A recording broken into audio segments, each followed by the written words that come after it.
Out of curiosity, if people are interested in this, how would they potentially help someone out or a family out?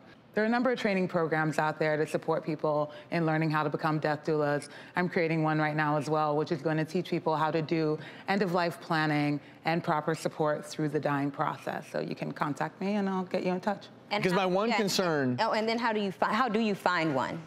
Oh, you can do an internet search. That works pretty well. And you feel like some reliable people will pop up? Because I feel as though, because there is no formal certification, I would trust you because I feel like you have an expertise in that area, but somebody else could kind of say, oh, I'm a death doula too.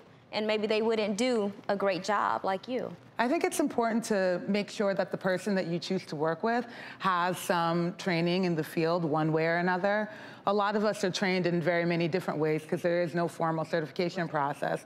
Yet it's important to look for somebody who's knowledgeable, compassionate, kind, committed, but also has some very practical experience supporting people through the dying process. And I was a little worried, I'll admit, that when someone tries to do too much, for instance, you acknowledge you have no medical training, you work alongside hospice care, but with hospice care where you're gonna focus on the actual care of the patient, there are things that get lost in the shuffle. And it can be as simple as, you know, making sure that, oh my gosh, we don't have this in the house, we need that, help with this, conversations, how do you have these? I think if you could find someone you trust, I do worry when there's no accreditation process. And I hope that at some point this will become a more formalized training process where you actually get a certificate making you go through training, because otherwise I always worry when it's a little bit of the Wild West.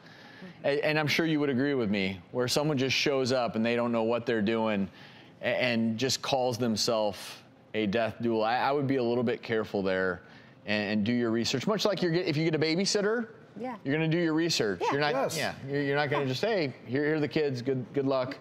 So. Right, yeah, but even though there's no formal certification necessarily for a babysitter, there are still some great babysitters out there, some not great ones, some great death doulas out there, some not great ones. So it's about research. Absolutely. But thank you for sharing. Thank you. I'm curious, before we go to break, in your own lives, is this something that you would consider?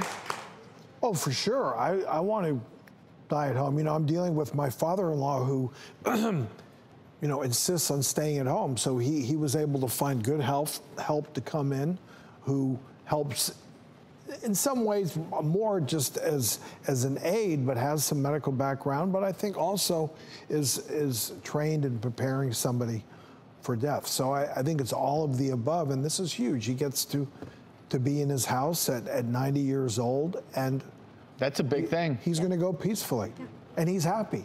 Yeah, I like that. What about you? Absolutely, unequivocally. And I think for me, it's as much about making sure that the loved ones around you have support, because, you know, sometimes the hardest part about when someone is nearing the end of life, no matter where they're at, what stage they're at, it's the people around them. And if they have some support, because we forget about them, they need support too. And I think that, you know, anyone out there who's a caretaker or dealing with someone that is, maybe they have a terminal illness, you got to take care of yourself. And if there's someone out there who you can have help you out, ask for help. Reach out. Even if it's just someone to come help you stock the pantry with toilet paper and the necessities that you need to do your, I'll call it a job of making sure that your loved one feels safe and is taken care of.